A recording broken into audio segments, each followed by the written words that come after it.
Tonight we trace the ghost of an empire not through its crumbling palaces or its rusted crowns, but through the very roads it walked, the dusty, sun-baked veins that pumped life across a continent. You aren't standing in a museum. You are there, in the 5th century BCE, the dry, hot air filling your lungs, the immense silence of the Iranian plateau broken only by the scuttle of a lizard and the whisper of the wind. This is the world of the Achaemenid Persians, and you are about to become a single, vital pulse in its circulatory system, a courier on the royal road. Forget GPS, forget paved highways. Here, survival hinges on your wits, your stamina, and the whims of a king whose word is law.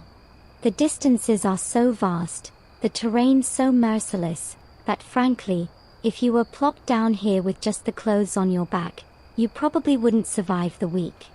So, before you get comfortable, take a moment to like the video and subscribe, but only if you genuinely enjoy what I do here. Now, dim the lights, and let's ease into tonight's journey together. Your journey begins with a single, overwhelming sensation, the ache in your legs. You've been walking for days, but this is different. The dirt track you've been following suddenly firms, widens, and transforms under your sandals into a proper engineered road. This is it. The King's Highway. The Huvaka in Old Persian. It's not a road as you'd imagine it today. It's a statement of power, carved into the earth by the will of one man, King Darius I. The sheer, audacious scale of it hits you like a physical blow. It runs from the glittering capital of Susa, all the way to the Aegean coast at Sardis, a distance of over 2,500 kilometers, or about 1,500 miles. That's roughly the distance from New York City to Denver. On foot. Your mind reels at the administrative genius, the sheer stubbornness required to even conceive of such a project. The mainstream historical fact you're standing on, quite literally, is that this was the LinkedIn of the ancient world. It connected the empire's professional profile, allowing for messages, troops, and trade to flow with unprecedented speed. As you trudge forward, the road's construction becomes apparent. It's been carefully graded, with drainage ditches on either side. In swampy areas, you can see where engineers have built causeways. In rocky mountain passes ahead, they've chiseled the path straight through the stone. This wasn't just a beaten path. This was infrastructure. The purpose was singular and brilliant, to bind a sprawling, multicultural empire stretching from the Indus Valley to Egypt and Thrace. Without this road, and the system it enabled, messages would take months. Rebellions could spark and flourish before the king even knew they existed. This road is the central nervous system, and you are now a nerve impulse, about to be fired along its length. You feel a mix of pride and sheer terror. The weight of the empire is on this road, and by extension, on you. Something the official royal inscriptions don't love to advertise, is the sheer amount of donkey dung you have to carefully sidestep. The royal road was, for all its grandeur, still a working thoroughfare, and the primary engines of goods transport were thousands upon thousands of donkeys.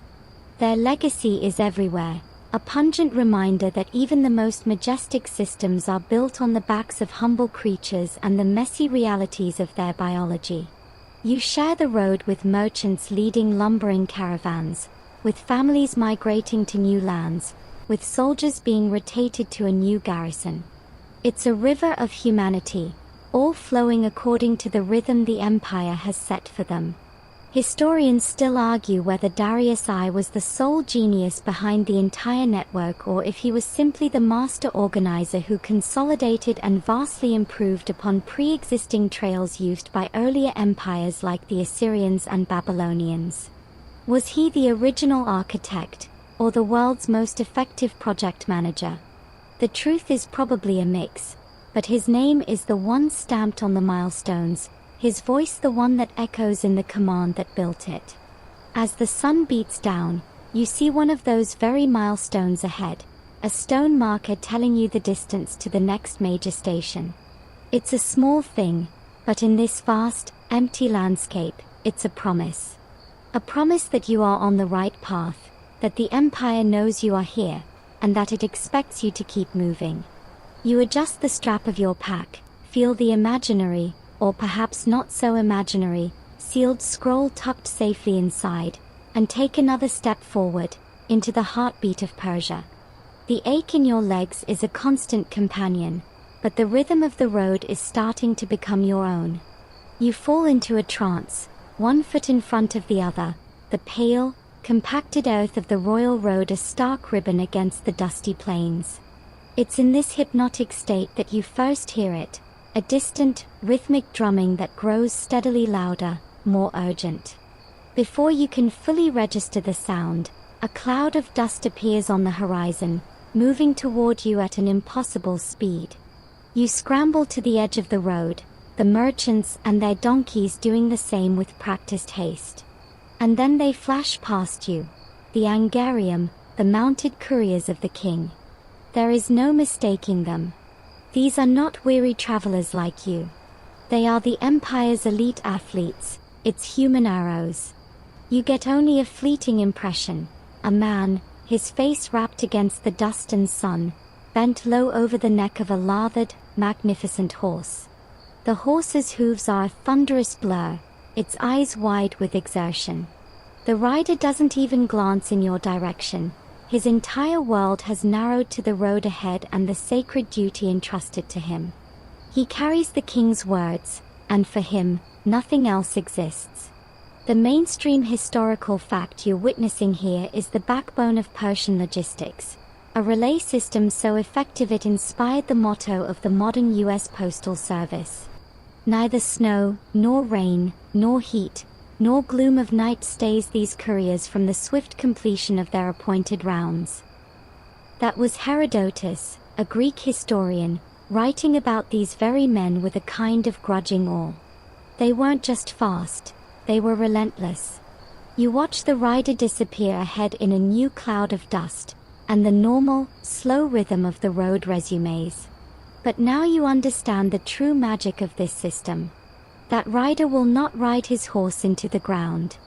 He won't be sleeping under the stars with you tonight. He is sprinting to a relay station, a chaparkhana, where a fresh, rested horse and perhaps even a fresh rider will be waiting, the transition practiced until it is a seamless, breathless handoff. The message moves, not the man. It's a concept so simple and yet so revolutionary, it would take millennia for the rest of the world to catch up. You try to imagine the contents of his message bag. A declaration of war? Tax assessments for a distant satrapy? News of a royal bout? The power contained in that fleeting moment is staggering. Some of these riders, on the most critical, secretive missions, didn't just rely on speed and fresh horses. They allegedly used a primitive but effective form of chemical messaging. The story goes that they would shave the head of a slave, tattoo the message directly onto his scalp, and then wait for the hair to grow back. The message would then travel, hidden in plain sight, only to be read upon arrival when the recipient shaved the messenger's head. It's a grisly, probably apocryphal tale, but it speaks to the lengths the empire was believed to go for secure communication. You look at your own, far less dramatic, pack and feel a strange sense of relief. Historians still argue whether the Angarium were a purely royal, governmental service or if, on less critical routes, they occasionally carried private, paid messages for wealthy merchants willing to pay a king's ransom for speed. Was the system entirely closed, a state secret on horseback, or was there a crack in the door for commerce to peek through? The sheer cost of maintaining the horses and stations suggests it was primarily for the state, but gold has a way of greasing even the most official wheels. As you continue your plodding pace, the ghost of that courier's speed haunts you. Your journey is measured in days and weeks. His was measured in a relentless, breathless series of sprints. You are the slow, steady heartbeat of the empire. He was a jolt of lightning down its spine. The encounter leaves you feeling both insignificant and vitally connected. You are part of the same organism, just moving at different speeds, for different purposes. The road feels different now, charged with an energy you can't see, but can feel in the very dust under your feet. The memory of the courier's thunderous passage still echoes in your bones, a stark contrast to your own plodding progress. The sun is beginning its descent, painting the sky in hues of orange and purple, and a new kind of ache is setting in, one of deep, relentless thirst. The landscape has been unforgiving, a rolling expanse of dust and scrub, and the water in your skin is warm and tasting faintly of leather. Just as the thought of a dry camp begins to solidify into a grim reality, you see it. A smudge on the horizon that resolves, as you draw nearer, into a cluster of low, mud brick buildings. A wave of relief so potent it feels physical washes over you. This is a Chaparkhana, a way station, and it is an oasis in every sense of the word. You approach the main gate, which is manned by a watchful, armed guard who gives you a curt nod. There's no need for lengthy explanations. Your travel papers, stamped with an official seal, are your passport here. Stepping inside the walls is like entering a different world. The dust and vast emptiness of the road are replaced by the organized chaos of a vital hub. The air is thick with the smells of hay, horse sweat, cooking stew, and wood smoke, a perfume of civilization after the sterile scent of the desert. The central courtyard is a whirl of activity. Grooms are leading tired horses to water troughs, their movements efficient and practiced. A fresh Angarium courier is already adjusting his saddle, preparing to take the baton from the man who arrived an hour before you. There is a constant, low hum of voices, the clatter of pots, the snort of animals. This isn't just a rest stop, it's a precision instrument for the maintenance of speed. Your first stop is the well. You draw up a bucket of cool, clear water, and the first sip is a religious experience. It's the best thing you've ever tasted. As you drink your fill, you observe the machine-like efficiency of the place. The mainstream historical fact you're witnessing is the unsung hero of the entire postal system, the infrastructure. Herodotus marveled that these stations provided everything a courier needed: a fresh horse, food, a place to sleep, so that his progress would never be delayed. The empire understood that speed was worthless without sustainability. This network of way stations, spaced a day's ride apart, was the physical internet router that kept the data packets moving. Without these nodes, the entire network would collapse into a series of isolated, exhausted endpoints. Something you overhear from a grizzled groom as he rubs down a sweaty horse involves the unofficial hazard pay of the station masters. While they were supplied by the crown, they were also strategically positioned to hear the first whispers of news from either direction. A clever station master, it said, could make a small fortune not by stealing from the king's supplies, but by using his advanced knowledge of market fluctuations, grain harvest reports, or even political unrest to make shrewd trades with the merchants who would inevitably follow. He was the ancient world's version of a day trader, with insider information delivered by the world's fastest ponies. You watch the station master here, a portly man with a keen eye, barking orders and simultaneously calculating something on a wax tablet, and you don't doubt the rumor for a second. Historians still argue whether these way stations were purely military and administrative installations, or if they also functioned as early prototypes of the caravanserais that would later dot the Silk Road, offering refuge to any paying traveler. Was the King's Road a closed circuit, or did its infrastructure deliberately, or accidentally, spur public commerce and travel?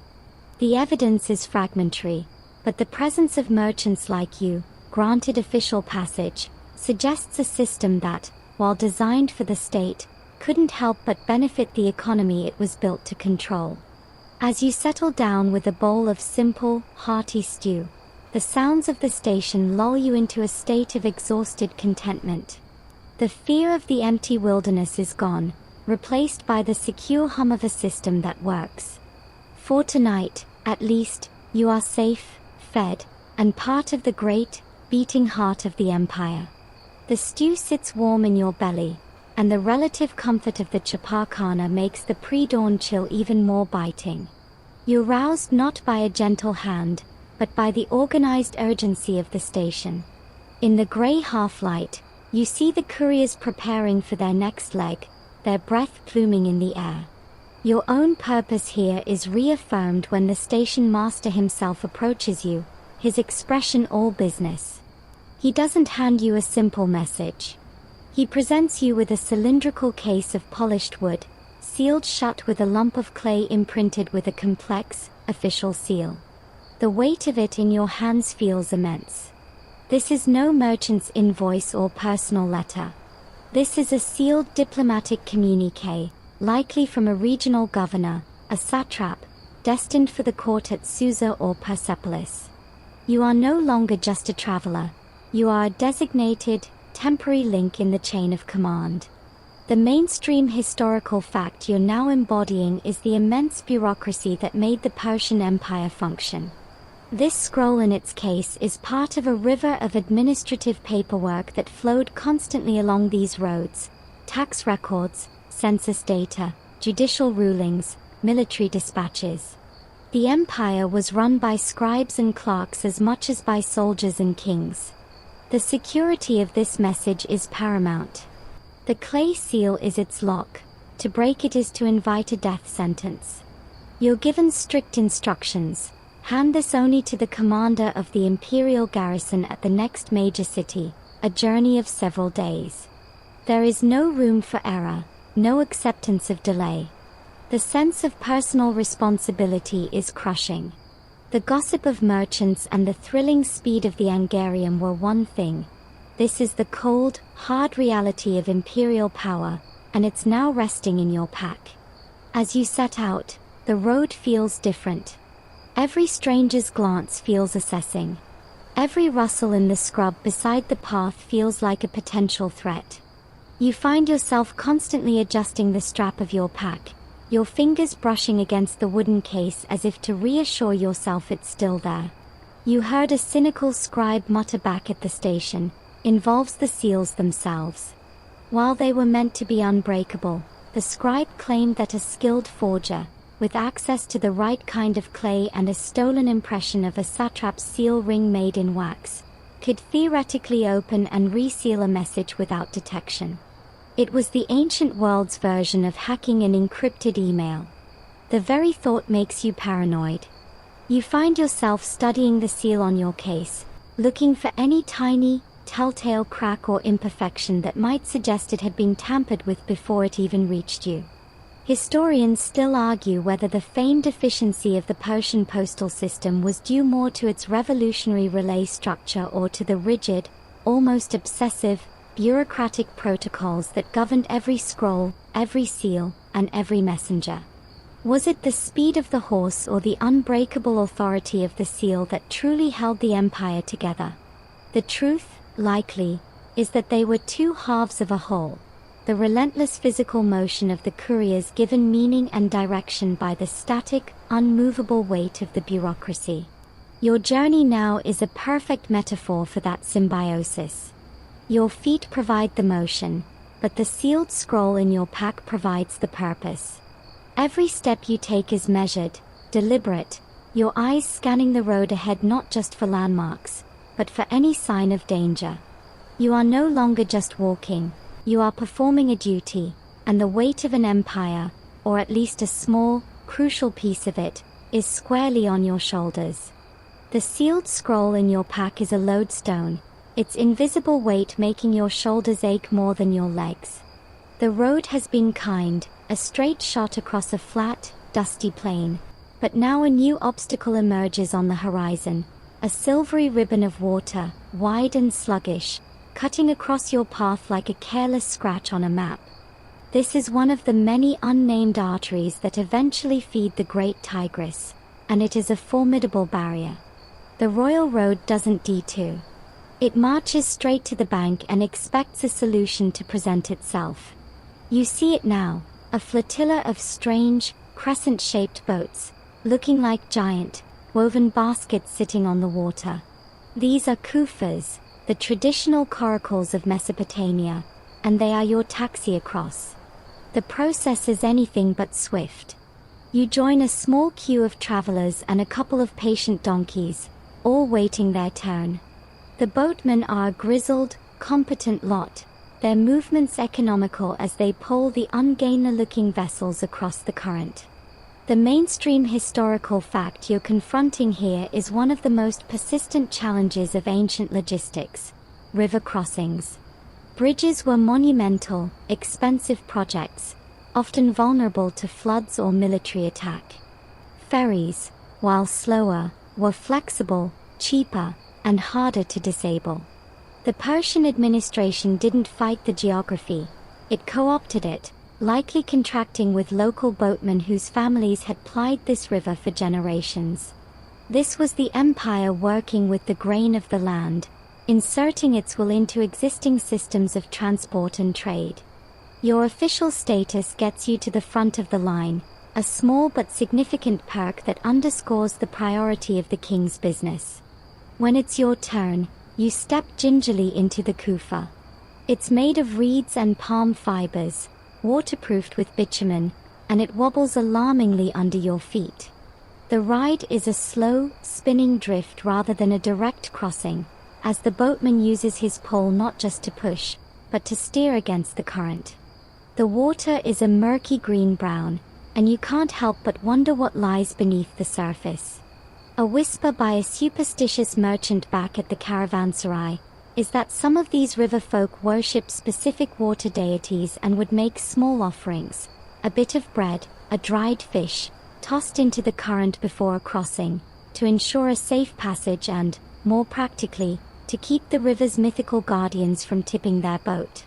You watch your boatman closely, and you see him mutter something under his breath before he pushes off, his fingers subtly brushing the water. It's a small gesture, a blend of faith and habit that has probably been repeated on this river for 1,000 years. Historians still argue whether the Persian road system included the management of these ferry points as official, state-run entities, or if they were simply toll points where the empire extracted a fee from private operators. Was the boatman who carries you a civil servant, or a franchised contractor? The lack of detailed records from these minor nodes makes it difficult to say. The empire's brilliance often lay in its flexibility, in adopting and regulating local solutions rather than imposing clumsy, one-size-fits-all systems from the center. As you finally step onto the far bank, the solid ground feeling strangely unsteady beneath your feet, you look back at the river. It's no longer just a geographical feature. It's a checkpoint, a delay, a variable in the empire's grand equation for control.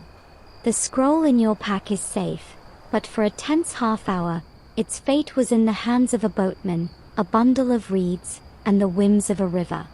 It's a humbling reminder of the fragility of even the most powerful systems in the face of nature. The solid ground of the riverbank is a fleeting comfort. The plains have given way to the foreboding foothills of the Zagros Mountains. The royal road, ever determined, begins to climb, snaking its way up through narrow passes and along precipitous ledges. The air grows cooler, but the tension within you grows warmer, tighter. This is bandit country. The very geography that the road builders conquered now provides perfect ambush points for those who live outside the king's law. You're not alone. You've fallen in with a small caravan of merchants, their donkeys laden with goods. There's a silent, shared understanding. Safety in numbers. The merchants have hired guards, hard-eyed men with scarred hands resting on the pommels of their swords. Their presence is both reassuring and a stark reminder of the danger. You are living a mainstream historical fact that was a constant headache for imperial administrators: the vulnerability of even the most well-maintained routes to predation. The Persian army could pacify a region, but they couldn't be everywhere at once. Mountain passes, deserts, and dense forests remained lawless spaces where the empire's reach grew thin. The guards with you aren't royal troops. They are private security, a testament to a thriving industry built on fear. You find yourself walking closer to them, your eyes constantly scanning the high rocks, every echo of a dislodged stone making your heart skip a beat. The sealed scroll in your pack feels less like an honor and more like a target. Then it happens. Not with a dramatic shout, but with a sudden, chilling silence. The birdsong stops. The lead guard holds up a closed fist, and the entire caravan grinds to a halt. He points. Up ahead, where the path narrows between two large boulders, you see them. 3 figures, lean and ragged, armed with clubs and knives. They don't need to speak. Their intention is clear. This is a toll of a different kind. The caravan master steps forward, his hands open and empty.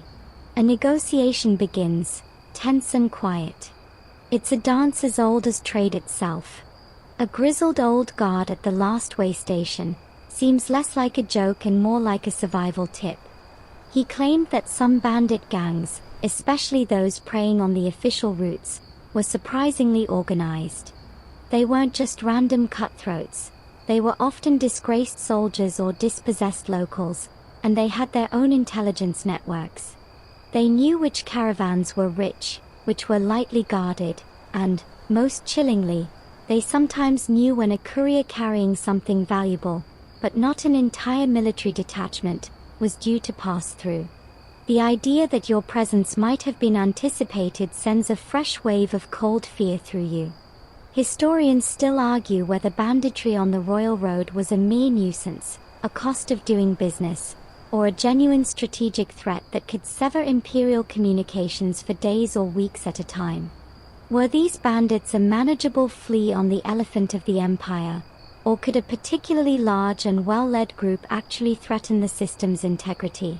The outcome of your own situation leans toward the former. The caravan master hands over a small pouch of coins. The bandits take it, glance over the rest of us with a practiced, dismissive eye, and then melt back into the rocks as silently as they appeared. The birds begin to sing again. The journey resumes, but the mood has shifted. The illusion of the Empire's total control has been shattered. You are in its veins, yes, but so are parasites. You keep walking, your hand never straying far from the dagger at your belt, the memory of those hungry eyes etched into your mind. The tension from the mountain pass takes hours to dissipate, lingering in your shoulders like a clenched fist. But the road, ever the master of transition, eventually descends from the harsh, bony ridges of the Zagros into a wide, fertile valley. The air grows softer, carrying the scent of water and blooming oleander. As dusk begins to settle, painting the sky in deep violets, you see your destination ahead, not a military way station, but a sprawling, fortress-like complex with high walls and a single, welcoming gate. This is a caravanserai, a world unto itself. The noise that hits you as you enter is a stark contrast to the tense silence of the mountains, a cacophony of braying donkeys, shouting merchants, the clang of a blacksmith's hammer, and a dozen different languages all vying for space. You secure a spot for your bedroll in a crowded alcove off the main courtyard, a vast enclosed space open to the stars. The caravanserai is the democratic heart of the road, a place where the official and the commercial, the royal and the common, mingle and merge. The mainstream historical fact you're immersed in is the symbiotic relationship between the state's communication network and private trade. The security and infrastructure provided by the royal road, the very thing that allowed your sealed scroll to travel safely, also created the conditions for a boom in long-distance commerce. Merchants from India, Arabia, and the Greek cities all gathered here, their goods and gossip flowing along the same routes as the king's decrees. The caravanserai was the physical hub where this exchange happened, a neutral ground sanctioned, and often built, by the empire to facilitate the trade that enriched it. After you've eaten a simple meal of flatbread and lentils, you wander through the bustling courtyard. It's a sensory overload. You pass a group of merchants haggling over the price of cinnamon, their hands flying as they negotiate. You hear a snippet of conversation about a delayed shipment of lapis lazuli from Bactria. You see a scribe, much like the one who gave you your scroll, offering his services to an illiterate trader to write a letter home. This is where the real intelligence of the empire is gathered, not just by official spies, but by any merchant with a keen ear. You overhear from a spice trader from the west involves the unofficial postal service that operates in the shadow of the kings. He speaks of trusted associates, friend of a friend networks, who carry personal letters and small, valuable items between specific cities for a fee, using the safety of the main road but operating completely outside the Angarium system. It's the ancient equivalent of a private courier service, a testament to commerce's ability to find a way, even within the most rigid state monopolies. Historians still argue whether the Persian kings actively encouraged the growth of these commercial hubs to stimulate the economy and tax trade, or if they were a tolerated, almost accidental byproduct of building a military and administrative road system. Did the empire see merchants as partners in prosperity, or merely as a convenient source of revenue and a useful source of unofficial information? Watching the caravanserai's governor move through the crowds, collecting his fees and listening intently to every conversation, you suspect it was a bit of both. As you finally lie down on your thin mat, the sounds of the caravanserai a lullaby of commerce and community, you feel the sealed scroll in your pack. It is a stark reminder of your official duty, but for tonight, it is drowned out by the vibrant, chaotic, and utterly human symphony of the market. The empire doesn't just run on decrees, it runs on gossip, gold, and the relentless engine of trade. The caravanserai's symphony of commerce fades into the quiet rhythm of your footsteps as you return to the road at dawn. The merchants you break bread with are heading west with their goods, but your path, dictated by the scroll, continues north. The encounter with the bandits and the vibrant chaos of the market have sharpened your senses. You're no longer just a traveler, you're an observer, and you start to notice the other, less obvious travelers on the King's Highway. The man dressed in humble woolens who walks a little too purposefully, his eyes constantly cataloguing the traffic on the road. The woman selling trinkets at a minor crossroads who seems far more interested in the conversations of passing soldiers than in making a sale. You are now tuning into the mainstream historical fact of imperial surveillance. The Persians didn't just move messages, they collected intelligence. Herodotus wrote of the king's eyes and ears, royal inspectors who traveled the empire, but the system was likely far more nuanced, comprising a network of informants and low-level spies who used the roads to monitor the mood of the satrapies, the loyalty of the governors, and the whispers of rebellion. Your sealed scroll is one kind of message. The information these individuals carry is another, perhaps even more vital, currency. The empire's longevity wasn't just due to its army's strength, but to its ability to know what was happening in its farthest corners before that knowledge could be used against it. One of those dark little jokes that circulates among messengers comes to mind. It's said that the most effective spies weren't the ones who skulked in shadows, but those who operated in plain sight. The story goes that some posed as simple water carriers at the busiest waystations, their supposedly dull ears privy to the unguarded complaints and boasts of tired couriers and merchants. Others, it's whispered, were medical practitioners, traveling to where they were needed, their profession granting them access to the tents of generals and the houses of governors, all while noting the health and the loyalties of the empire's vital organs. You look at the next humble traveler you pass with a new, wary respect. Are they just a farmer, or are they carrying a different kind of report, written in memory and destined for the king's spymaster? Historians still argue whether this intelligence apparatus was a formal, organized secret service, a forerunner to something like the Roman frumentarii, or a more ad hoc network of trusted agents and local informants, assembled and directed on an as-needed basis? Was there a central spy master in Persepolis with a map and a roster of agents? Or did each satrap maintain his own network, which the king then tapped into? The truth is likely lost to the sands, but the effect is the same. As you walk, you feel the weight of invisible eyes. The road is not just a conduit for messages you can see and hold. It is a channel for secrets, for fears, for treasonous thoughts and loyal assurances. The landscape itself feels watchful. The scroll in your pack contains an official truth, but you realize now that 100 other, more fluid truths are moving along this same road, silent, unseen, and just as powerful. The weight of the invisible watchers makes the sealed scroll in your pack feel less like a privilege and more like a liability. You find yourself walking faster, the need to deliver your official piece of the truth and be free of its burden becoming an obsession. At the next small garrison town, you don't just head for the inn. You seek out the public square, where you know a figure of immense local importance will be holding court. Under a canopy, surrounded by petitioners and apprentices, sits the scribe.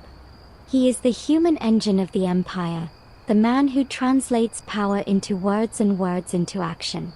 His tools are simple but profound, a stylus and a damp clay tablet or a sheet of papyrus. He is the end point and the starting point for everything you carry. You watch, mesmerized, as he works. His hand moves with a swift, practiced precision, pressing the wedge-shaped tip of the stylus into the soft clay to form the intricate, triangular marks of cuneiform. This is the mainstream historical fact that gives the entire postal system its reason for being: the technology of writing. Without these scribes, the messages carried by the Angarium would be meaningless scratches, the tax records incoherent blobs. The empire ran on a river of clay and papyrus. The scribe before you might be drafting a legal decision, recording a grain shipment, or copying the very decree that is sealed inside your own scroll case. He is a living database, a bureaucrat, and a keeper of the law, all rolled into one. You overheard from one of the scribe's own apprentices during a break, involves the unofficial creative spelling of the profession. The apprentice claimed that when a scribe was tired, or perhaps when a local official was being particularly difficult, the scribe might indulge in a little passive-aggressive cuneiform. He could subtly alter the signs in a name to make it sound slightly ridiculous to anyone who read it later at court, or he could use a more complex, obscure logogram for a simple word, just to show off his education and frustrate any lesser scribe who tried to read his work. It was a power move, a tiny rebellion wielded with the point of a stylus, proving that even the most rigid systems are operated by fallible, often petty, human beings. You watch the scribe's face, a mask of impartial concentration, and wonder what secrets lie encoded in the clay before him. Historians still argue whether the Achaemenid administration relied primarily on the traditional cuneiform script on clay tablets for its core bureaucracy, or if the more flexible Aramaic script written with ink on papyrus or parchment was the true workhorse of the empire, especially for longer-distance communication. Was the system you are part of built on the heavy, durable medium of clay, or the light, fast medium of papyrus? The answer is probably both, a messy, practical babel of scripts and materials adapted to different needs. The scribe before you finishes his line, his stylus making a final, decisive impression. He looks up, and for a moment, his eyes meet yours. There is no warmth there, only the cool assessment of a man who deals in permanent records. You instinctively touch the scroll case in your pack. You are just the legs, he is the brains. And in that moment, you understand the true hierarchy of this vast, interconnected system. The scribe's impassive gaze seems to follow you long after you've left the garrison town. The weight of the written word, the sheer permanence of those impressions in clay, makes your own mission feel both monumental and terrifyingly fragile. The road, ever a shapeshifter, begins to change character once more. The dry, Inland air acquires a new, unfamiliar dampness, a briny tang that you taste before you understand it. The flat horizon to the south shimmers, not with heat haze, but with the vast, impossible expanse of the Persian Gulf. You've reached a coastal branch of the Royal Road, a spur leading to a bustling port city, a place where the empire's land-based power reaches out to touch the sea. The orderly, compact world of the Chaparkhana is replaced by the chaotic, international thrum of a harbor. The languages here are even more diverse. The smells a potent mix of fish, salt, spices, and tar. You see ships with high, curved prows, their sails patched and stained from long journeys across the Indian Ocean. This is the mainstream historical fact of Persia's maritime ambition. The Achaemenids were not just a land empire. Under Darius I, they sent expeditions to explore the Indus and the coasts of Arabia, and they developed naval power to rival the Greeks and Egyptians. The Royal Road didn't just end at the water's edge, it fed into these ports, connecting the heartland to the wealth of the sea. Tax revenue, official dispatches, and imperial administrators would flow down this road to the docks, while exotic goods, ivory, incense, exotic woods, would flow back up. You watch as a ship is being unloaded, its crew are sun-baked, wiry groups speaking a tongue you don't recognize. Shared by a loquacious dockworker, involves the unpredictable nature of this maritime connection. He tells you that while the land couriers could, in theory, run all year, the sea had its own sovereign rules. The monsoon winds, he explains, are the true masters of the Indian Ocean trade. 4 months, they blow steadily in one direction, allowing ships to sail from India to this very port. Then, they reverse, and the return journey becomes possible. A message or a command sent by sea was therefore at the mercy of these celestial schedules. A royal decree meant for India could sit in this port for weeks, waiting for the wind to change, its urgency rendered meaningless by the atmosphere. It was the empire's greatest lesson in patience, a humbling reminder that even the King of Kings could not command the weather. Historians still argue whether the Persian naval and port infrastructure was a centrally planned and funded imperial project, or a more decentralized effort reliant on the cooperation and ships of subject peoples like the Phoenicians and Egyptians. Did the king own the fleet, or did he merely commandeer it? The sight of the varied ships in the harbor, each with its own distinct design, suggests the latter. The empire was a mosaic, and its reach across the water was a patchwork of alliances and coerced cooperation. Standing on the dock, the sealed scroll for a land-based garrison feeling almost provincial in this global crossroads, you understand the true scale of the system you're enmeshed in. It isn't one network, but two, a relentless, predictable land system and a capricious, wind-driven sea system, and they meet right here, in the smell of salt and the cries of gulls. The salt spray of the coast is a memory, the briny taste replaced by the familiar dust of the interior. You've turned away from the sea, your path taking you back onto the main trunk of the Royal Road, the scroll's destination drawing nearer. But the encounter with the port has shifted your perspective. Now, as you walk, you don't just see the road itself, you see the hands that maintain it. You pass a crew of laborers, their backs bent, as they methodically repair a section washed out by a recent flash flood. They work with a quiet efficiency, patching the surface with gravel and packed earth, their supervisor watching with a critical eye. Further on, you see a team digging a new well, a project that will take months, all to serve a future waystation that doesn't even exist yet. This is the mainstream historical fact that underpins everything you've experienced. The invisible army of infrastructure. The glory went to the kings who commissioned the roads and the couriers who ran them, but the system's true resilience lay in the anonymous, endless labor of maintenance. These were the road menders, the well diggers, the bridge builders, the men who fought a constant, silent war against entropy.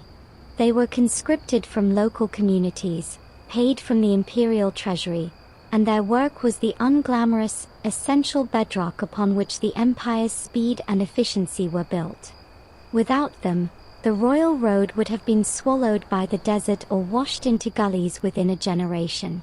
A whisper among travelers about these maintenance crews involves their unofficial role as the empire's most grounded historians. It's said that if you wanted to know what had really happened on a stretch of road, a battle against bandits the local garrison had covered up, the true size of an army that had passed through, you didn't ask the soldiers or the officials. You shared your bread with the road menders. They were the ones who found the broken weapons tossed into the scrub, who counted the unique hoof prints, who saw the hidden graves. Their knowledge was etched into the very land they repaired, a living archive of everything the official reports left out. You watch the laborers now with a new respect, seeing not just conscripted muscle, but the silent keepers of the road's deepest secrets. Historians still argue whether this maintenance was a highly organized, centrally directed operation with imperial engineers and standardized procedures, or a more ad hoc responsibility delegated to local satraps, leading to uneven quality and reliability across the empire's vast territory. Was the road in Persia proper better maintained than the road in distant Bactria? The evidence from ruts and wear patterns suggests variation, a system that was brilliant in concept but patchy in its execution, reliant on the competence and loyalty of regional governors. As you continue your journey, you find yourself unconsciously testing the road's surface with your feet, feeling the subtle differences in its upkeep. It's a reminder that the magnificent, monolithic empire you serve was, in practice, a sprawling, messy, and deeply human enterprise, held together by the calloused hands of the men you pass without a second glance. The steady, rhythmic certainty of the road has become your entire world. The feel of packed earth under your sandals, the sight of the next milestone, the reliable presence of the next Chaparkhana. It's a metronome of imperial power. But then, the rhythm breaks. You crest a low hill expecting to see the familiar outline of a way station, a plume of cooking smoke, the glint of a guarded helmet. Instead, you see only ruins. The mud brick walls are blackened and collapsed, the courtyard empty save for a few scattered, sun-bleached bones. The well is choked with rubble. This station hasn't just been abandoned, it has been destroyed. A cold knot tightens in your stomach. This is a system failure. The mainstream historical fact you are now confronting is the fragility of even the most robust networks. The Persian postal system was a masterpiece of logistics, but it was not invincible. It could be severed by a local rebellion, a raid by a hostile tribe, a natural disaster, or simply the slow decay of neglect in a restive province. When a link in the chain broke, the entire system downstream of it fell silent. Messages would pile up, couriers would be stranded, and the king's eyes and ears would go blind and deaf. For the empire, this was more than an inconvenience. It was a potential prelude to collapse, a signal that its control was unraveling at the edges. Your own mission is now in jeopardy. The scroll in your pack is meant for a garrison that may no longer exist, or may be cut off and besieged. Dark piece of folklore surfaces in your mind, a story couriers tell each other about the ghost runners. It's said that on stretches of road where a way station has been wiped out, you might sometimes see the phantom of an Angarium courier, forever running his relay, unaware that his destination is gone and his message is centuries out of date. He is a specter of lost purpose, a testament to the absolute reliance of the individual on the system. The story is meant to be a chilling campfire tale, but standing in the ashes of this station, it feels less like a ghost story and more like a warning. You are perilously close to becoming a ghost runner yourself, carrying a message that may have already lost its meaning. Historians still argue whether the collapse of individual way stations was a rare, catastrophic event that sent shockwaves through the imperial administration, or a relatively common occurrence on the more remote frontiers, a temporary breakdown that the system's redundancy was designed to absorb. Was the Empire's communication network a single, vulnerable thread, or a woven cable that could lose a few strands without snapping? The silence surrounding you, the utter absence of life where there should be bustling activity, argues for the former. The metronome has stopped. You have no choice but to press on, your pace quickened by a new, gnawing fear. The Empire no longer feels like an unshakable monolith. It feels like a machine, and you have just found a broken gear. The silence of the ruined way station is a shroud you carry with you for miles. Every sound, the scuttle of a lizard, the sigh of the wind, feels like a mockery of the order that has vanished. You are operating on hope and dwindling water, the sealed scroll in your pack now feeling like a relic from a bygone era. Just as despair begins to truly take root, you see dust on the horizon again. But this is not the disciplined cloud of a single Angarium courier. This is a massive, churning pall, the kind kicked up by an army. And soon, you see them. Not Persian spearmen, but a column of men in bronze muscle cuirasses and bearing long sarissas. Macedonians. The vanguard of Alexander. You watch from a safe distance, hidden among some rocks, as the conquerors march onto the royal road. They move with the confident gait of victors, but you can see the awe on the faces of their scouts and officers as they examine the road itself. They trace the drainage ditches with their spears, point at the distant, intact way stations their own scouts have secured, and converse in low, impressed tones. The mainstream historical fact you are witnessing is the moment of systemic inheritance. Alexander the Great didn't just conquer the Persian Empire, he captured its operating manual. His genius lay not only in military tactics but in his pragmatic understanding of administration. He saw the immense value of the Persian infrastructure and, rather than destroying it, he absorbed it. The royal road, the Chapar-Khana, the entire postal relay, it all became his. The Macedonians, and later the Seleucids, would run their own empires using the Persian template. The one you imagine would have circulated among the bewildered Persian survivors, involves the Macedonians' initial confusion with the system. The story goes that the first time a Macedonian officer commandeered a way station, he couldn't understand why the grooms kept trying to give his tired, noble-born companion cavalryman a fresh horse while the man was still eating his lunch. The concept of the message being more important than the man, of a relay where the rider was almost an interchangeable part, was alien to their more hero-centric culture. They eventually figured it out, of course, but for a brief, chaotic period, there were supposedly messages flying in all directions as proud Macedonian nobles refused to give up their mounts, utterly baffling the veteran Persian station masters. Historians still argue whether Alexander's adoption of the Persian postal system was a calculated act of statecraft to legitimize his rule and efficiently manage his new domains, or a simple, practical necessity. He had no system of his own that could match it, so he had no choice but to use the one he found.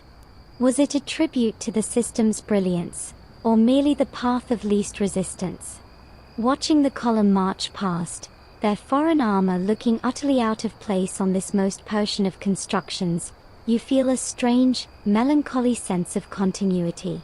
The empire of Cyrus and Darius is dying, but its veins and arteries are so robust, so perfectly engineered, that they will continue to pump life into the body of whatever new empire rises to take its place. The scroll you carry may be one of the last of its kind, but the road it travels on is far from dead. The sight of the Macedonian army fades behind you, a grim but undeniable confirmation of a new world order. The empire you serve is fragmenting, its central authority crumbling, and yet, as you continue your journey, a strange thing happens. The road remains. The traffic, if anything, seems to grow thicker, more diverse. You see Bactrian camels now, their long lashes blinking slowly against the dust, their loads smelling of exotic spices from further east than the Persian kings ever dreamed of. You hear new languages, see unfamiliar fashions. The royal road is no longer just the king's highway. It is becoming something else, something even grander. It is transforming into the skeleton of the Silk Road. The mainstream historical fact you are walking through is the profound and lasting legacy of Persian infrastructure. The security, the waystations, the standardized routes established by the Achaemenids created a stable, predictable corridor across Western Asia. When Alexander's empire fractured, the Hellenistic kingdoms that succeeded him maintained and used these roads. Then the Romans, the Parthians, the Sasanians, every subsequent power recognized their value. The Persian framework became the foundational layer upon which centuries of transcontinental trade were built. The silk, spices, and ideas that would flow between China and the Mediterranean for 1,000 years did so because the Persians had first carved a safe, reliable path through the wilderness. Something you hear from a garrulous merchant from Palmyra involves the evolution of the waystation. He explains that the old Persian chaparkhana, focused on speed and official business, gradually morphed into the more cosmopolitan caravanserai of the Silk Road era. These new establishments were larger, more luxurious, for a price, and catered to every need of the merchant and his beasts. He boasts of one he stayed in that had its own bathhouse, a small market, and even a resident veterinarian for the camels. It was a testament to how a system built for state control could be co-opted and expanded by the relentless engine of global commerce, transforming from a Spartan military outpost into a bustling, multicultural inn. Historians still argue whether the Silk Road would have developed in the same way, or at all, without the prior existence of the Persian Royal Road network. Was the Achaemenid achievement a necessary precondition for the silk trade? Or was the rise of Trans-Eurasian commerce an inevitable historical force that would have simply found another, perhaps slower, path? Walking this road, feeling the grooves worn by countless wheels and feet, seeing the layers of history in the repaired surfaces and expanded facilities, you feel the answer is clear. The Persians didn't just build a road, they built a habit. They taught the world that safe, long-distance travel was possible, and the world, in turn, never forgot the lesson. The empire is dying, but its greatest creation is just beginning to live its most vibrant life. The vibrant tapestry of the nascent Silk Road gradually unravels the further you walk from the main trade arteries. Your specific duty, dictated by that stubborn scroll, pulls you down a lesser-used branch of the old royal road. The traffic dwindles to nothing. The well-maintained surface gives way to patches of hardy desert grass growing between the stones, then to stretches where the road is just a ghost, a faint discoloration in the earth visible only to someone who knows what to look for. The wind, once filled with the sounds of commerce and couriers, now sings a lonelier tune, whistling through the ribs of a collapsed chaparkhana you pass. You are walking on a fading whisper. You finally reach your destination, a small, remote garrison that seems to have been forgotten by time, and perhaps by the empire itself. The commander you were meant to deliver the scroll to is a grizzled, weary man who looks at the sealed case with a kind of profound resignation. He breaks the seal, reads the contents, and lets out a short, bitter laugh. The message was an order, months out of date, to reinforce a satrap who had already sworn allegiance to Alexander. The information is not just late, it is meaningless. The empire that sent it no longer functionally exists. The mainstream historical fact you are now embodying is the ephemeral nature of power. The most sophisticated communication system in the ancient world, a marvel of logistics and control, is rendered obsolete not by a better technology, but by the swift, brutal stroke of political collapse. The network is intact, but the mind that gave it purpose is gone. A quirky tidbit comes to you, not from a traveler, but from the garrison commander himself. As you share a last meal of stale bread and cheese, he He points to a pile of used clay tablets in the corner of his quarters. "The last reports," he says with a shrug. "Taxes that will never be collected, requests for supplies that will never come." He then tells you that some of his men, in a fit of dark humor or perhaps sheer frustration, have started using the smooth, blank backs of the old tablets to play a dice game, scratching their scores into the very material that once carried the king's unassailable will. It is the most profound dismissal imaginable, the tools of absolute power reduced to a gaming board for bored soldiers at the end of the world. Historians still argue whether the fall of the Achaemenid Empire was due primarily to the military genius of Alexander, or to the internal decay and administrative rigidity that had already set in, making the empire a hollow shell waiting for a strong push. Was it killed from the outside, or did it rot from within?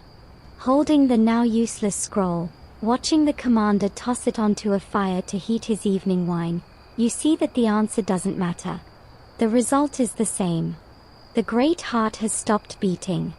The pulses of information that once crisscrossed this vast territory have stilled.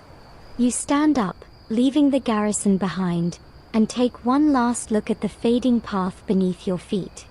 You are one of the last to walk it with a purpose granted by the King of Kings. Soon, the sands will reclaim it entirely, and the whispers will fall silent, leaving only the wind and the stars as witnesses to what was once here. The journey is over. The scroll is delivered, its purpose spent, and the empire that sent it is now just a memory etched into the landscape. You can finally stop walking, rest your tired feet, and let the urgency drain from your muscles. The images of thunderous couriers, bustling waystations, and silent, watchful spies begin to soften at the edges, blending together like colors in the fading light of dusk. That immense, powerful system, with all its ambition and precision, has run its course, but the peace that follows its silence is its own kind of legacy. There is a comfort in knowing that even the greatest of human constructions eventually yields to time, that the pressure to move, to deliver, to obey, does not last forever. The stars above you now are the same ones that shone down on the Persian couriers, a constant, gentle presence untouched by the rise and fall of empires.